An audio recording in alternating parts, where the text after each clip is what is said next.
and my youngest sister's 12 years younger than I am, so she did stay with me, so she knew that I was pretty open-minded about those sorts of things. But I don't remember everybody having an actual discussion about it. Given how your mother essentially taught you, did you give a different approach with your daughter, or? If anything, I was probably harsher.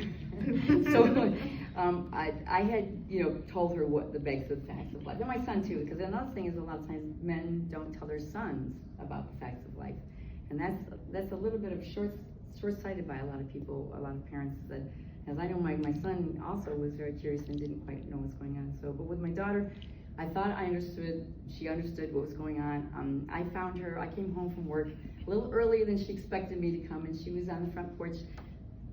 Straddled her boyfriend in clothes, thank goodness. But I thought, I sort of walked by them, and then I walked back out and said, my daughter's name's Josie. Josie, could you please come in here now?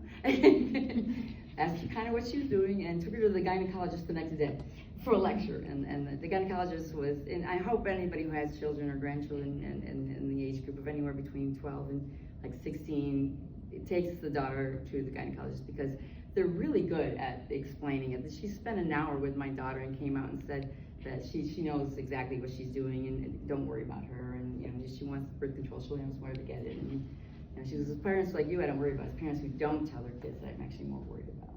So I think that people don't use the resources that are there, because sex education, even to this day, because I remember when my kids were in high school, it's about disease and pregnancy and pain and infections and death. I mean, there's no discussion about passion, love, connection, desire.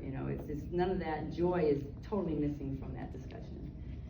But they probably are afraid that if they do discuss that part of it, they maybe go the other side. I'm not quite sure what but this has become more difficult. I think we had an era that was fairly open-minded about it, and it's very much shut down now.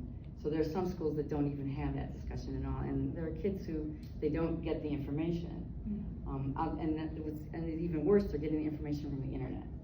So you have, kids are looking at some pretty harsh porn and thinking that that's what love is, and it's very destructive. In my own thinking. I wish I could say that it's getting better, but I don't see it that way.